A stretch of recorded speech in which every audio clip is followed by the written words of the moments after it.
This year we had a phone that exploded.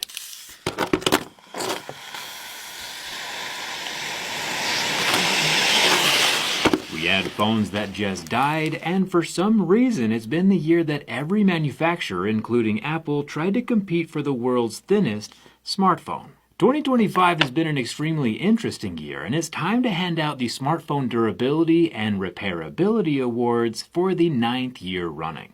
Let me know down in the comments how many years you've been watching. And also thanks to you, yes, you watching this video right now, my wheelchair factory has been able to save the wheelchair community $2 million this year alone. Since the wheelchairs we manufacture right here in the USA are cheaper by far than anything anyone else can make. All thanks to you watching this video, helping to subsidize the space and the manufacturing equipment that we need to make it all possible. I'll have a more in-depth video on the process coming in a few weeks, but it just goes to show that together we can accomplish some really great things. Speaking of factories, Rivian gave us an exclusive tour to see how their trucks are made right here in the USA, as well as Channel Lock opened their doors of the 140-year-old plier making factory to show us how they make the hardest working tools for the hardest working people. We also hung a Cybertruck from a crane with just 2 inches of Tesla glue, because why not? And we helped Florida replant some of their coral reef that is nearly extinct. This is one of my favorite videos of all time, by the way, so if you have a few seconds to check it out after our awards, it's worth it. Cambry and I also went to Kenya to deliver the 20,000 books you donated for our second library, while at the same time seeing the last 2 northern white rhinos, which are functionally extinct. Both of them being female makes reproduction kinda complicated, but I'll explain that more when you're older. Basically, I'm just extremely grateful for this community we've created, and we should probably have a moment of silence for the smartphones that, died along the way. Alright, enough of that.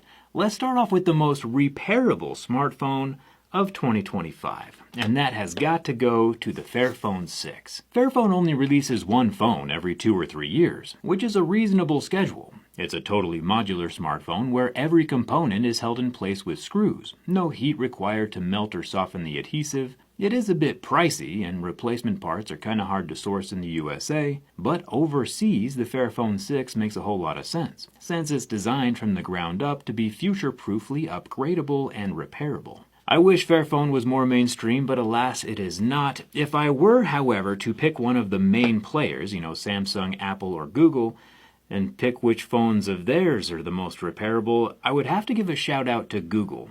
Earlier this year they released the Pixel 9a, which we obliterated because it had a glued-in battery. They saw that video and changed how they manufacture their phones, and gave us the Google Pixel 10 Pro with a pull tab in place, along with a free 234-page repair guide and replacement parts available directly through iFixit. So the Pixel 10 Pro XL is the most repairable of the mainstream phones in 2015. Whoa, 2025. However, it does still require heat to remove the back glass back, which is unfortunate because that is a threshold that most people just aren't willing to cross. I imagine most people would pick up a screwdriver if they needed to, but pulling out a heat gun to blast their smartphone is just, the line they don't want to cross. But watertight phones are the way they are, and, most smartphones these days are just glued shut.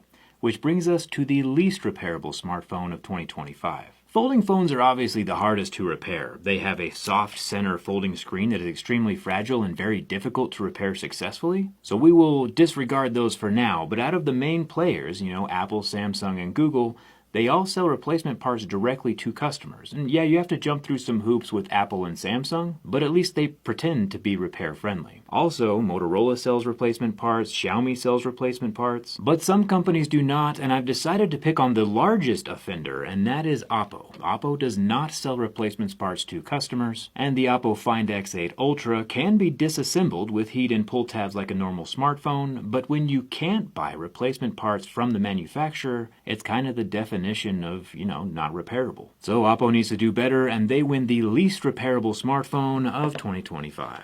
What about the most innovative smartphone of 2025? The technology this year changed super fast. For example, the Oppo Find N released the world's thinnest folding smartphone with a titanium hinge at 4.2 millimeters thick. Then just a few months later, Samsung came out with their trifold at 3.9 millimeters thick, taking the record basically right after it was made. And yeah, the super thin iPhone